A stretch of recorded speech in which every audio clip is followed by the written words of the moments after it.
Hello dear students, my science academy पर आप सबका स्वागत है। हम पढ़ रहे हैं बीएससी पार्ट थर्ड ईयर की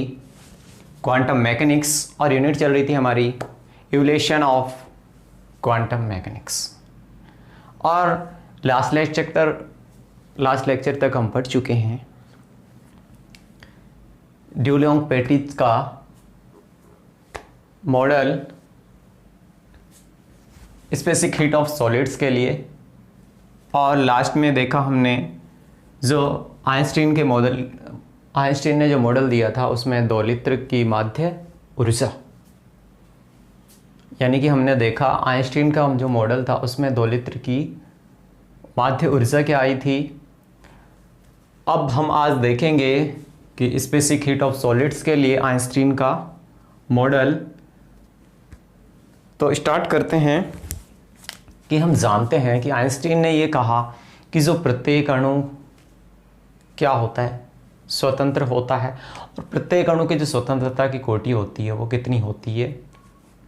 3 होती है। जो इससे पहले ड्यूलोंग-पेटिट था उसने अपना मॉडल दिया था, तो उसमें हमारे पास रिजल्ट आया था CV = 3R, यानी कि कहीं भी उसमें जो CV प्रोपोर्शनल टू T वाला संबंध कहीं भी आया नहीं था, यानी कि जो हमारा प्रायोगिक वक्र आता है उससे वो मेल नहीं खा रहा था। तो अब आइंस्टीन देखते हैं आइंस्टीन से क्या रिजल्ट आता है, क्योंकि जो ड्यूलोंग-पेटिट था उसने जो मॉडल दिया था उसमें वो परमताप के समानुपाती नहीं आ रहा था, यानी कि परमताप पे निर्भर नहीं था, इसलिए जो ड्यूलोंग-पेटिट का मॉडल था वो फेल हो गया था। तो आइंस्टीन के मॉडल में लास्ट में हमने निकाली थी जो माध्य ऊर्जा थी वो निकाली थी। तो माध्य ऊर्जा हमारे पास कितनी आई थी, ये आई थी मेरे पास E bar equal to H nu upon में E एच न्यू अपॉन में KT माइनस का 5। ठीक है, अब हम जानते हैं कि जो कुल दोलित्रों की संख्या आइंस्टीन ने कितनी मानी, 3n मानी, यानी मोड ऑफ वाइब्रेशन माना है इसने 3n, यानी कि हम जानते हैं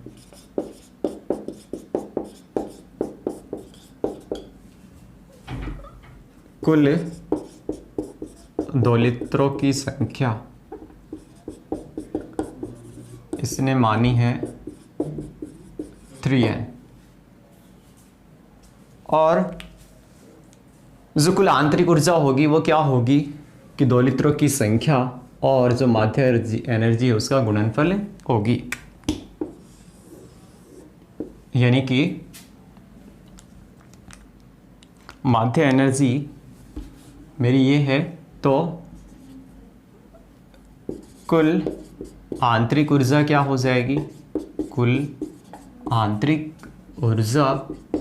यानी कि U = हो जाएगा mode of vibration 3n into E bar. E बार का मान मेरे पास ये रहा,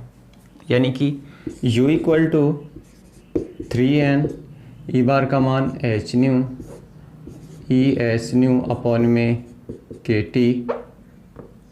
माइनस 5। ठीक है, तो ये यहाँ से मेरे U का मान आ जाता है 3 न्यू h न्यू अपॉन में e⁻h न्यू अपॉन में KT माइनस का 1। ये मेरे पास U का मान आया। अब मैं जानता हूँ ऊष्माधारिता क्या होती है, CV बराबर ये होती है dQ अपॉन में dt, और जब टेम्परेचर नियत होता तो ये हो जाती है du अपॉन में dt, यानी कि इसका मैं डेरिवेटिव कर दूँ T के सापेक्ष तो ये क्या आ जाएगा, यानी कि CV = d/dt, और U रहा मेरा ये रहा, यानी कि 3n h न्यू अपॉन में E h न्यू अपॉन में KT माइनस का 5। ठीक है, तो यहाँ से जो 3n h न्यू है ये क्या है, कांस्टेंट है, तो ये हिस्सा मेरा बाहर आ जाएगा। तो मैं लिख सकता हूँ, तो CV = d/dt, और 3n h न्यू को मैं ले लेता हूँ बाहर, यानी कि इसको मैं ये लिख लेता हूँ 3n h न्यू d/dt, और जो अवकलन होगा वो होगा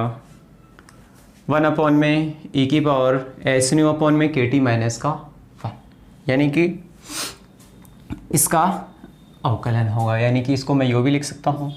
e की पावर एच न्यू अपॉन में के टी माइनस 1 का होल इनवर्स। ठीक है, तो इसका मैं अवकलन लूँगा तो मेरे पास क्या आएगा, ये मान लो कि x हो और इसकी घात है माइनस का 1, तो इसका मैं अवकलन लूँगा तो मेरे पास क्या आएगा, d बाई, अगर मान लो t इनवर्स हो तो इसका t के सापेक्ष लेंगे क्या आएगा, माइनस का 1, यानी t की घात n, तो -1 t और -1 यानी t की घात -2, या फिर -1 अपॉन में t स्क्वायर लिख सकते हैं। तो ऐसा ही मैं यहाँ कर लेता हूँ, CV equal to 3NH new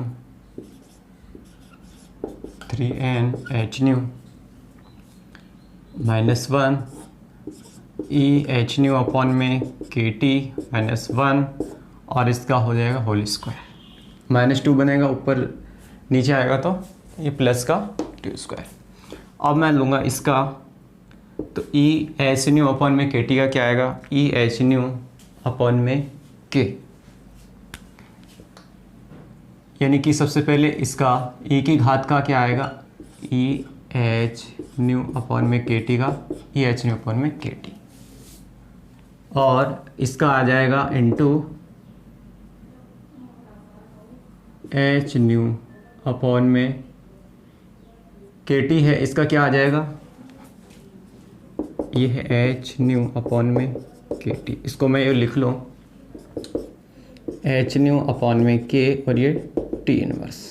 ठीक है, तो इसका क्या आ जाएगा, H न्यू अपॉन में K और T इनवर्स का क्या आएगा, -T स्क्वायर, यानी कि -H न्यू अपॉन में K T स्क्वायर। तो ये मेरा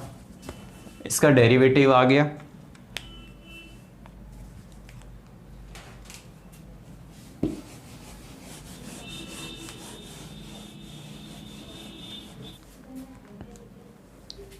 ठीक है, तो इसको आगे क्या लिख सकता हूँ, CV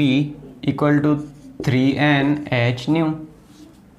माइनस माइनस खत्म हो जाएगा, ये एच न्यू इधर आके गुणा होगा इससे, तो क्या हो जाएगा एच स्क्वायर एन स्क्वायर। ठीक है, और अपॉन में क्या है मेरा KT स्क्वायर। अब यहाँ से EH न्यू अपॉन में KT अपॉन में चल रहा है मेरा EH न्यू अपॉन में KT और -1 का होल स्क्वायर। ठीक है, अब यदि जो आइंस्टीन ताप क्या होता है, थीटा E होता है H न्यू अपॉन में K, यानी कि यहाँ से मैं एक फॉर्म बना लेता हूँ H न्यू अपॉन में K, तो H न्यू अपॉन में K है,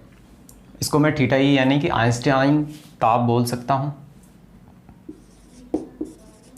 आइंस्टीन ताप ये होता है H न्यू अपॉन में K। तो यहाँ मेरे पास क्या है, H न्यू का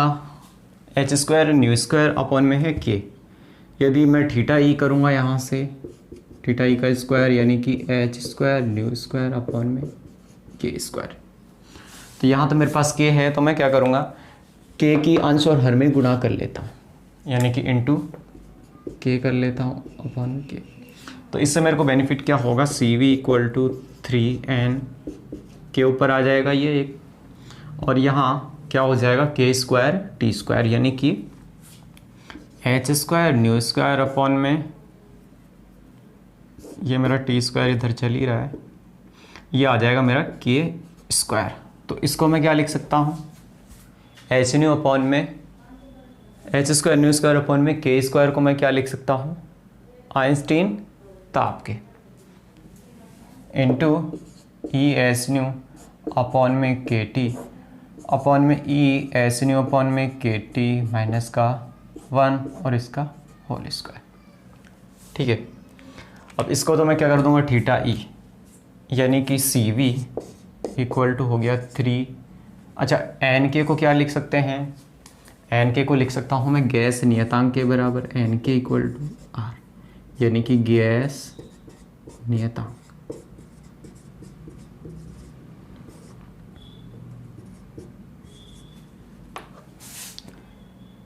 यानी कि ये हो गया मेरा गैस नियतांक एन के, यानी 3r अपॉन में टी स्क्वायर, और इसको लिख दिया मैंने थीटा ई का स्क्वायर। चाहूँ तो मैं इन दोनों को साथ लिख लेता हूँ, थीटा ई अपॉन में टी स्क्वायर है, यानी कि थीटा ई अपॉन में टी का होल स्क्वायर, और इधर मेरा चल रहा है साथ में ई एच न्यू अपॉन में के टी अपॉन में ई एच न्यू अपॉन में के टी -1 का होल स्क्वायर। तो C V equal to 3r theta E by T का whole square, E H nu upon में के टी अपॉन में E H nu K T -1 का whole square. अब मैं इसको दे लेता हूँ इक्वेशन 2।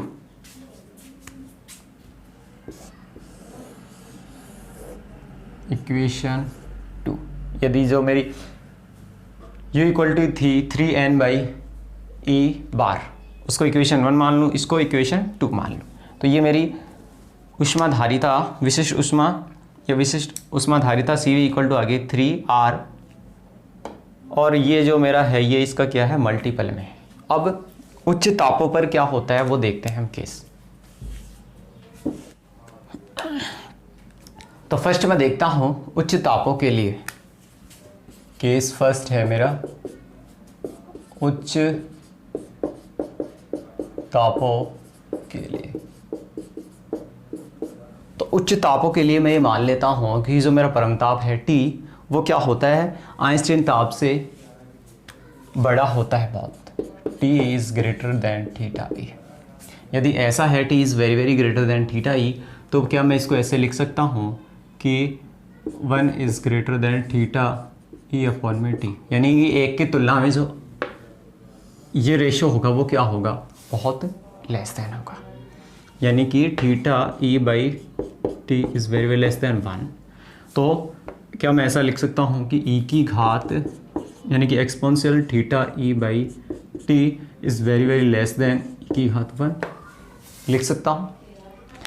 कि एक्सपोनेंशियल में इसका मान भी क्या होगा बहुत कम होगा। अब यदि मैं e की घात x को लिखता हूँ 1 प्लस एक्स, और कब जब x का मान क्या है एक की तुलना में बहुत छोटा है, यानी कि e की घात x होती है उसको मैं 1 प्लस एक्स के रूप में लिख लेता हूँ। तो क्या मैं इसको ऐसे लिख सकता हूँ, यानी x इसके बराबर हो तो इसको मैं लिख सकता हूँ e theta E by T equal to 1 plus theta E T, यानी कि जो मेरी इक्वेशन है, इक्वेशन 3 मान लेते हैं इसको, इसमें ई थीटा बाई टी है, उसके स्थान पर मैं क्या रख लूँगा 1 plus theta E by T रख लूँगा, कि इसमें तो मैंने चेंज कर ही दिया था। ये जो थीटा ई लिया था मैंने, ये क्या था थीटा ई इक्वल टू था एच न्यू अपॉन में के, यानी कि ये इक्वेशन जो 3 होगी मेरी, ये क्या होगी थीटा ई बाई टी, और ये भी मेरी क्या है थीटा ई बाई टी, ये मैं पहले ही चेंज कर दिया था इसमें, यानी कि ये इक्वेशन मेरी 3 है, यानी कि ई थीटा बाई टी को ये लिख सकता हूँ मैं, ई थीटा बाई टी को ये लिख सकता हूँ। तो करते हैं ये ऐसा ही इसमें। तो मेरी इक्वेशन क्या होएगी कि सी वी इक्वल टू होगा 3r और थीटा ई बाई टी का होल स्क्वायर। ठीक है, ई थीटा बाई टी इसको लिख सकता हूँ 1 plus theta E by T, ठीक है, अपॉन में 1 plus theta E by T -1 का होल स्क्वायर। ठीक है, 1 से 1 कैंसिल हो जाएगा तो ये बच जाएगा मेरे पास थीटा ई अपन में टी का होल स्क्वायर, और ऊपर मेरा क्या है थीटा ई अपन में टी का होल स्क्वायर, तो दोनों क्या हो जाएंगे, कैंसिल हो जाएंगे। यानी कि ये मेरा हो जाएगा C V equal to 3r theta E upon में टी का whole square into 1 plus theta E by T upon में थीटा ई बाई टी का होल स्क्वायर। ठीक है, तो इससे ये कैंसिल हो जाएगा, तो सी वी इक्वल टू क्या आ जाता है मेरे पास, सी वी इक्वल टू आ जाता है 1 plus theta E by T, यानी कि उच्च तापों पर मेरे पास ये रिजल्ट आया कि सी वी इक्वल टू 3r और 1 plus theta E by T. तो हमने देखा था कि theta E by T is very very less then 1 था, यानी कि ये हिस्सा एक की तुलना में क्या है, बहुत नगण्य है। तो मैं लिख सकता हूँ यहाँ से कि 1 plus theta E by T is near about 1, तो ये हिस्सा 1 के बराबर होगा, तो सी वी इक्वल टू क्या आ गया 3r। C V equal to 3r आ गया, यानी कि आइंस्टीन ने जब उच्च तापों के लिए देखा तो सी वी का मान क्या है 3r, जो कि डुलोंग पेटिट के रिजल्ट के सेम आया, यानी कि जो कि डुलोंग पेटिट के परिणाम के समान है। यानी कि इसने भी जो सीवी की ताप पर निर्भरता उच्च तापों पर नहीं देखी गई, यानी कि जो आइंस्टीन का कर्व कैसा आया वो देखते हैं यहाँ। आइंस्टीन ने अपने जो सीवी और टी के बीच में जो ग्राफ खींचा वो कैसा आया कि ये तो मेरा वक्र आया ड्यूलोंग पेटिट के लिए, ड्यूलोंग पेटिट के लिए, और जो आइंस्टीन के लिए वक्र आया था वो आया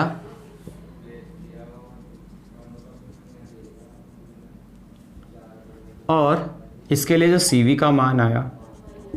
वो आया CV इक्वल टू 3r, यानी कि जो ये प्रायोगिक वक्र था ये तो था मेरा ड्यूलोंग पेटिट का, और ये मेरा आइंस्टीन वक्र।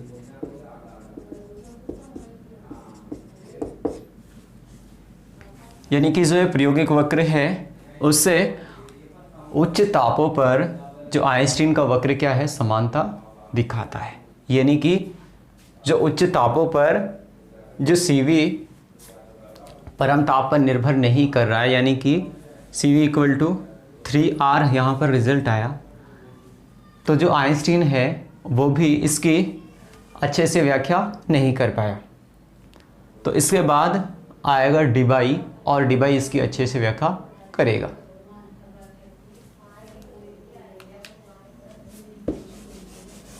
देखा कि जो आइंस्टीन का मॉडल था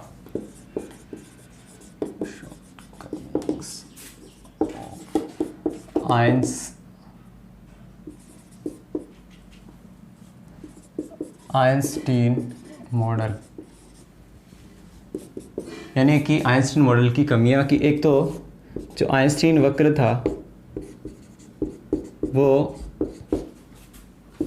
प्रायोगिक वक्र से मेल नहीं खा रहा था,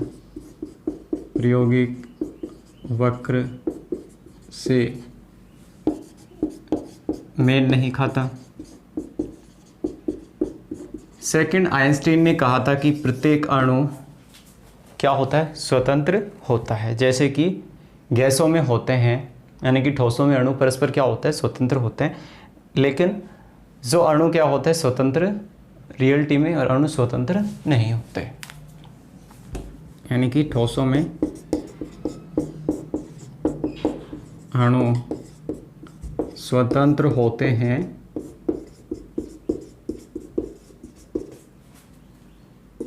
गैसों की भांति, लेकिन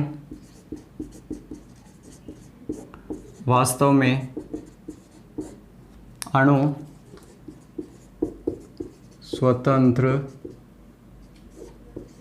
नहीं होते। ये आइंस्टीन की कमियां रही और इनको अब दूर करेगा डेबाई मॉडल।